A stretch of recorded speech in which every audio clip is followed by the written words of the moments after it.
Action. Hi, I'm Colleen. I'm 30 years old. I live in the Boston, Massachusetts area, and I was diagnosed with CF at birth. Hi there, I'm Emily Schaller, and you're watching the RockCF Boltcast. Before we get started, there's a few things we need to go over. First off, nothing on this podcast should be considered medical advice. Medical advice should only come from your doctor. Views expressed on this podcast are solely opinions of the guest and not necessarily opinions of myself or the RockCF Foundation. Enjoy this episode of the RockCF Boltcast.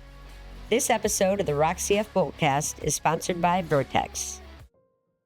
That I was, lucky, I guess, within CF standards of my CF didn't really start getting really bad with hospitalizations and IVs until like after college. So, Okay. Cool. My whole childhood, I was sick. I was still sick all the time, still doing the same amount of treatment as anyone else. I just was able to manage it with like oral antibiotics at home rather than needing IVs. So what was your experience growing up as a kid with a chronic illness that I don't know if you knew anybody else with CF and you're kind of going at it alone? I always felt like I was in between the two worlds of like healthy sick. I always felt like a little bit like a tightrope walker, kind of in the middle of two worlds. Because I was so fortunate that I wasn't hospitalized early on, when I finally found some people with CF online, they were a lot of really sick people with CF. They were end stage oxygen masks. I don't know if you remember LiveJournal, that kind of like emo blogging space, but that's where I found some CF stories online. And probably not the healthiest place to get to connect with other people with CF, because it was kind of like a downer space. So I'm dying, CF's the worst. So that was my exposure early on to like the CF community. And I remember seeing them and thinking, well, I don't identify as sick. Like I don't fit here. I'm confused. So I kind of, buried my illness a little bit. I didn't tell people about it. I was just trying so hard to fit in. And, it's hard in grade school and middle school because anything that, was about like the body or like fluids or, everyone's so immature. So you don't want to be linked to like a disease or God forbid, CF and like the mucus that we have. Yeah. So, I didn't talk about it, and I tried to fit so hard into the healthy person space, and that world didn't want me either. It felt like there was kind of different things coming up in life where I realized that I also don't identify as healthy either. I remember a few moments in high school. One was like that silly health class we had to take. Yep. But it's so wild. They gave us like a personal self-assessment quiz of our health. And I was so excited. So it was like a point system. So, depending on what you check, like you get points added, you get points taken away, and then you get a score at the bottom evaluating your health. And I was so excited. I'm like, yes, works out. I was playing volleyball, like, cool. Yeah, nutrition. I love cooking. And then we get down into like the family medical history. Do you have diseases, whatever? And I think there was like do you have a lung disease or something? And you automatically lost like all of the points for your health score by checking that. And I'm still affected by that clearly because I thought, it was such black or white thinking by society of like, you're either healthy or you're not. You could live a healthy lifestyle and be sick, but the world wasn't holding space for that at the time. That's right. That's right. So that's where I really started to question like my identity and where do I fit in? Because my health class is telling me, I'm so sick, I'm not healthy. There's nothing I can do to, for in the wellness space or, what's the point of taking care of myself? I'm not healthy. And then also, interestingly, I remember a class in high school where the unit was like hospice, end of life. I don't you know. And who was the subject in the video they showed in class, like a young actor girl portraying someone with CF. No way. It was so surreal to be like sitting in my high school class, not in the hospital, right? My story didn't match the girls on the video. Right. And yeah, she was the example, and she was dying from CF. And that was another moment that like really made me question just where I fit, and you know, that made me question like the point of my life. You know, I have all these, you know, messages from media and the world around us saying that someone like me with CF couldn't, you know, we can't be healthy, we're gonna die young.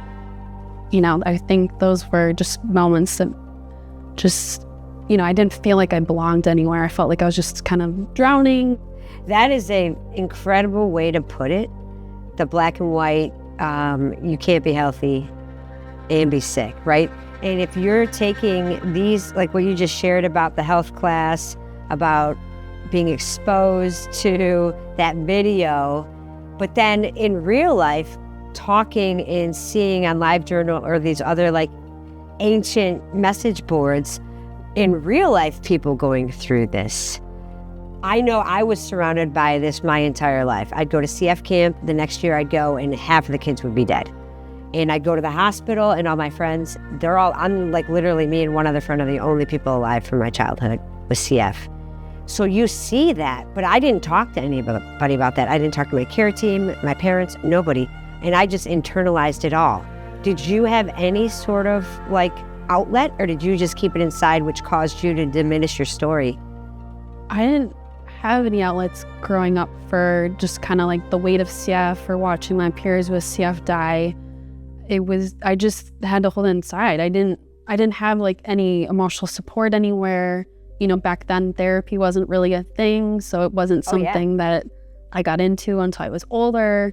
I just had to carry it all. And I don't think back then, even like our medical teams were thinking about the impacts of, you know, being diagnosed with CF is one thing, you know, it's the physical, but it brings so much like emotional, mental, you know, psychological baggage. It was so hard. I almost wish I could go back in time and just hug this little girl that was me, that was alone carrying like adult problems, but even greater, right? I mean, the adult problem was like, you know, you're 4 or 5, 6, whatever years old, and you need to keep yourself alive, because if you don't do your treatments, this disease that's killing you, no matter what, you're gonna die faster from it. You know, I mean, how many kids are like given the weight of their mortality in their hands? Like, what did you plan for after high school, and like what did that look like? Like, how did you think about planning for a future? Because here you are today, thank God. How was that? Like, describe going through graduating high school, college, and just how you were planning for, thankfully, where you are today. I feel like maybe a lot of people with CF have that. Like, we just have such incredible resilience, even when everyone else around us is saying that you're not gonna make it. You know, why go to college? Why plan for a future? I think that I was always kind of like a little spitfire despite all of it. And I thought, you know, I don't know how long I have, but I'm gonna go to college. I really wanted to do kind of like creative media work. That was just been my passion my whole life, like telling stories. And, you know, I just did it. There was never a question of like, I'm going to give up at any point. I'm not going to apply to college. I'm not going to start trying for a future. It just has never been in me. I truly am someone that's always held on to hope. And I think I've always created my own light, even in the darkest, right, situation we could possibly grow up in. I just held on so tightly that, you know, a med was going to come out, something good was going to happen. I think I just always believed that. And sometimes the crazy, wild ideas they come true, or they're what gets us through. Our community is so excited, and we are so like pumped up for each other, right? Because things have come in stages. Like Kaleido, I was one of those small percentage and had survivor's guilt because why am I getting this and my friends are not, right? And then for you to finally have something, and then we still have another batch of people that need something. We all need something better. Let's just state that. So it is exciting. Like, I'm so glad that we are alive to live through this exciting phase, right? It's so exciting. I always feel like, along with that patience of waiting for meds to come out for you, I have a favorite quote, I think at Martin Luther King. It's about that, you don't have to see the whole staircase, just take that next step. And I think that's kind of the whole CF story for everyone. Is it's always been about just holding on until like that next tiny little step, and a new drug's coming out, and maybe it's not the most groundbreaking thing, but guess what? It could give you another year, and then in a year another drug's coming out, something and another else. It's Yep. just we're all slowly like climbing this staircase together, and it's been, so much time has passed, and we've lost some beautiful people that I wish could keep climbing with us. But Yep. I think we're all climbing. I get emotional. Sorry. I know. No, you're good. I think we're all climbing to the cure. I do. And I think we all have so much momentum right now. As we go up together, it's just getting to that next drug, and then knowing more is coming. And eventually we won't have to climb anymore. Eventually we'll be at the top. Yes. Yes, we are climbing together. And we know for a fact that new and better things are coming. And that is what an incredible way to think about it over time and towards the future, is climbing that step by step, which we have all done, right? We're getting to the top of that staircase, and then we're all going to be screwed because we won't know how to be adults and live and retire. So we'll get to that in a Correct. We all need to also we need to win the life lottery of getting a cure, and then the financial lottery of looking at our bank accounts and go, uh-oh. I did that this morning, don't you worry. Oh, I do that every day. Yeah.